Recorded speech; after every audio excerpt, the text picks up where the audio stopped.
எல்லோருக்கும் வணக்கம். கவிஞர் வைரமுத்தவர்கள் தன் தாயின் உள்ளே சுமந்து கொண்டு கண்ணீர் கலந்து எழுதிய முதலாய் அம்மாவுக்கு என்று கவிதை நான் இங்கு ஒரு கண்ணீர் துளி தூவிக்கொண்டு சமர்ப்பிக்கிறேன்.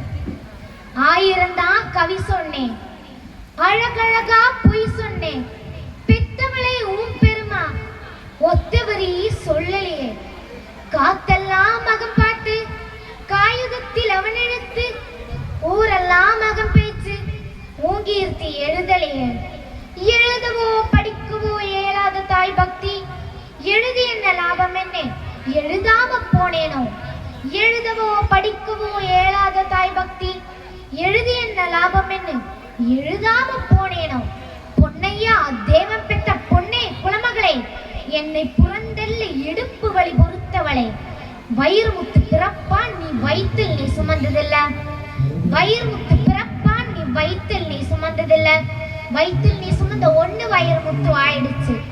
கண்ணு காது மூக்கோட கருப்பா ஒரு பிண்டம் இடப்பக்கம் கிடக்கீல என்னென்ன நினைச்சிருப்ப, கண்ணு காது மூக்கோட கருப்பா ஒரு பிண்டம் இடப்பக்கம் கிடக்கீல என்னென்ன நினைச்சிருப்ப, கத்தி எடுப்பவனோ களவான பிறந்தவனோ தரணியால வந்திருக்கும் தாசில்தாரை வந்தானோ, இந்த விவரங்கள் ஏதோன்னும் தெரியாம நெஞ்சூட்டி வரத்துன்னா நினைச்சா அழுக வரும்.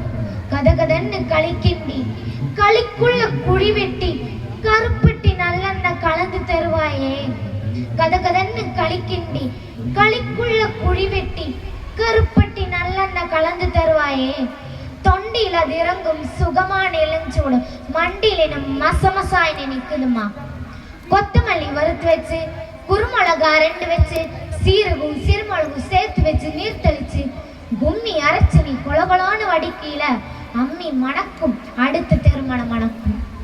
தித்திக்க சமைச்சாலும் திட்டிக்கிட்டே சமைச்சாலும் கத்திரிக்காய் நெய்விடியும் கருவாடு தேனொழுகும், கோழி குழம்பு மேல குட்டி குட்டியா மிதக்கும், தேங்காய் சில்லுக்கு தேகமெல்லாம் எச்சூரும். வறுமையில நாம பட்ட வழி தாங்க மாட்டான் அவன், பேனா எடுத்தேன் பிரபஞ்சம் பிச்சறிஞ்சேன், பாசமுள்ள வேளையிலே காசு பணம் கூடலையே, காசு வந்த வேளையிலே பாசம் வந்து சேரலே, கல்யாணம் நான் செஞ்ச கதியத்து நிக்கல, பெத்தப்பன் சென்னையில் வந்து சொத்து எழுதி போன பின்னே 5-6 வருஷம் வாசு முகம் பார்க்காம பிள்ளை மனம் பெத்தாச்சே, பெத்த மனம் கல்லாச்சு, படிப்பு படிச்சுக்கிட்டே பணம் அனுப்பி வச்ச மகன் கைவிட மாட்டான் கடைசியில நம்மளே, பாசம் கண்ணீர் பழைய கதை எல்லாமே வெறிச்சோடி போன வேதாந்தம் ஆயிடுச்சு. வைகையில ஊர் முழுக வல்லோரும் சேர்ந்தழுக கைப்பிடியா கூட்டி வந்து கரை சேர்த்து விட்டவளே, எனக்குன்னு ஆனதுன்னா உனக்கு வேற பிள்ளை உண்டு, உனக்குன்னு ஆனதுன்னா எனக்கு வேற தாய் இருக்கா. இந்த கவிதை அனைத்து தாய்மார்களுக்கு சமர்ப்பிக்கிறேன். வாய்ப்புக்கு நன்றி கூறி விடைபெறுகிறேன். நன்றி, வணக்கம்.